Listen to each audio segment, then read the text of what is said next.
Hello, everyone. I wanted to put together a video here to talk about another facet of perception, and that is what is called perceptual constancy. Now, hopefully, you've already seen the video on perceptual organization or heard the lecture in class. If you have not, I strongly recommend that you watch the lecture video on perceptual organization first, or once again, you can turn around and pay attention to any notes you may have taken about perceptual organization in class, because that will really help you understand what we're going to talk about here. When it comes to perceptual constancy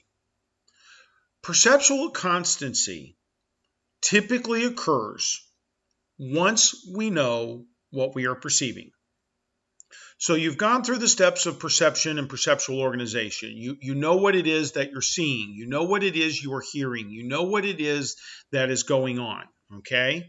And once you know what it is that you're looking at or hearing or feeling and so on, you start to apply rules of constancy. Okay? Once you're aware of what's happening, you tend to turn around and apply these rules. So let me give you an example of some different types of perceptual constancy. A quarter. Once you know that you're looking at a quarter, all right, consider the following. I've got these different pictures of a quarter. The one on the far left is a quarter straight on. Imagine the one just right of that is a quarter turned at a 45-degree angle. The center line is a quarter, basically, that is, you're looking at it from the edge, and then so on. You turn it a little bit more, and then you're looking at the back. Did you know that when you look at a quarter from straight on, what your eye sees is a circle? But if you turn around and you take a quarter and you turn it 45 degrees, what your eye sees is an oval. If you look at a quarter from the edge, what your eye sees is a rectangle, and so on. The question is this: is the quarter actually changing in shape?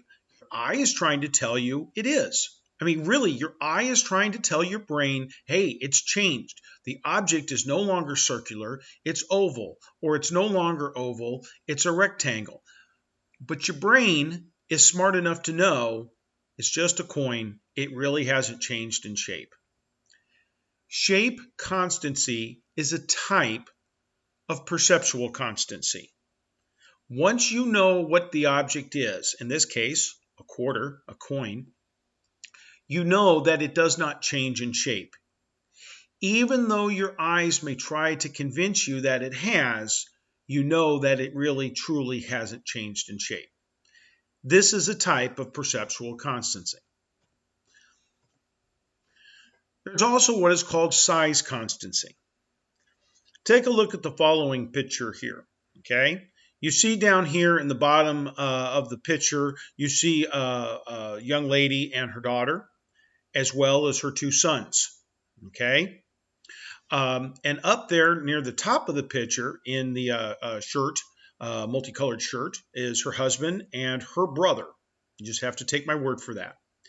Now, if you actually pause the video and measure the size of the little boy in the bottom right-hand corner in the blue and white striped shirt, and then you put that next to that size next to the father walking up the path, ask yourself, who's bigger? Who's taller? Well, if you just measure outright, the little boy looks taller, okay? In reality, of course, he's not.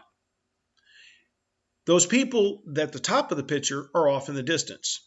And while they may look tiny, in reality, we know they're not.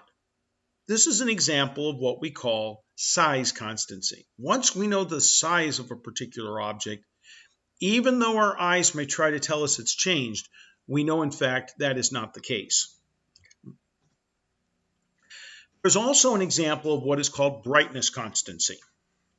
Brightness constancy follows sort of the same path. And the idea behind brightness constancy is this: things remain the same color, even though the amount of light striking something can possibly change. Try this example if you want. You can do it at home when people aren't around. Go into a room where you've got, say, your bedroom, and put a orange shirt or a red shirt or something. Just lay it across the bed or across your desk or whatever happens to be in there, and look at it. Then take a moment and go over and turn off the light. Hopefully there's still some light in the room. And ask yourself, does that red shirt look like a darker shade of red with the lights off than with the lights on? If you said yes, okay, that's because your eyes are telling you it's a darker shade of red. Is it in reality? Probably not. This is an example of what is called brightness constancy.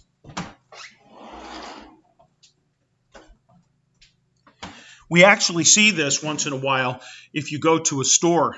I worked retail a long time ago, and if we wanted to make certain items look really bright, things like that, you put them under real bright lights.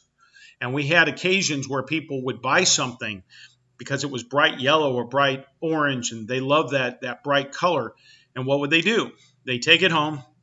After buying it, they may wash it, who knows, and then they bring it back a day or two or a week later, demanding their money back. Hey, that bright yellow sundress you sold me, it lost all its color in the washer. Well, my boss would always give the money back to the customer and actually take the item that had now been washed, put it back on a hanger, and put it back on the shelf, okay, or back under those bright white hot lights. The color never got washed out. What basically happened is that in their home, underneath maybe a 60-watt bulb, economical bulb, it didn't look as bright as it did under that white-hot 300-watt bulb that we had in the store, okay? This is an example of brightness constancy. In fact, let me give you an example here. In fact, we'll talk about that one a little bit later. They actually had a problem with this in Denver, Colorado at one time when someone turned in a video claiming that basically there were UFOs taking off and landing in downtown Denver, and people weren't even aware of it. The gentleman even had videotape of this. And before you get too frightened or scared, I will post this link on the Canvas site, and you can turn around and see what this was all about and see if you can figure out what, if anything, is really going on. Okay? But I'll give you a hint. If you want to know the size of an object, the true size of an object, this UFO, you have to know the distance between you and an object. One of the keys to determining size is knowing the distance.